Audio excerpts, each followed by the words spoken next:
Баршаларыңызға қайырлы күн достар, менің каналыма қош келдіңіздер.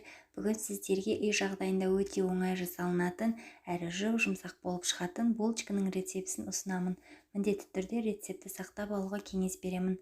Ең алдымен ыдысымызға жылы сүтімізді, жылы суымызды құямыз, оның үстіне шекерімізді саламыз, құрғақ дрожжымызды саламыз және де дәміне қарай тұз саламыз. Жақсылап араластырып аламыз. Осы сұйық массамыз жақсы араласқан кезде 2 жұмыртқамызды саламыз. Тағы да жақсылап араластырып аламыз. Содан соң осы массамыздың үстіне ұнымызды саламыз. Онда міндетті түрде електен өткізіп алған дұрыс. Ұнның үстіне шай қасықтың ұшымен ғана ас содасын салып, ең алдымен осылай лопаткамен не болмаса қасықпен қамырымызды біріктіріп аламыз.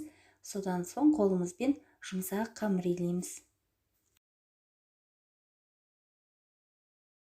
Қамырымыз жұмсақ болуы қажет. Егер қолға жабысып жатса, қолыңызды майлап алсаңыздар болады. Дайын болған қамырымызды осы ыдысымызға салып, бетін жауып, жылы жерге 30 минутқа қойып қоямыз. Яғни қамырымыз көтерілгенше бөлме температурасына қалдырамыз.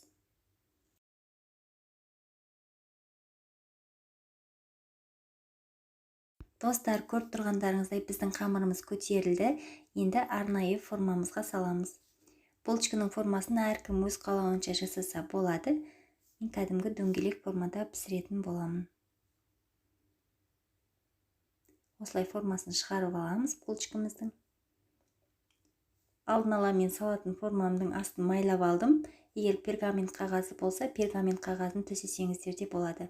Мен форманы майлап дайындап алдым. Содан соң осы булочкаларымыздың бәрін салып, бетін жауып, 15-20 минутқа тағы да бөлме температурасына қалдырамыз. 15-20 минуттан соң бетін ашып, бетіне жұмыртқаның сарыуызын жағып шығамыз. Қалауларыңызша мак күнжіт сепсеңіздер болады.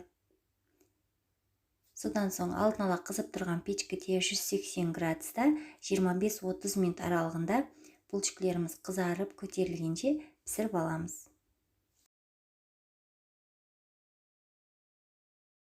Біздің булочкамыз пісіп дайын болды, өте жұмсақ болып шығады, әрі оңай жасалынады, қолжетімді заттардан тұрады.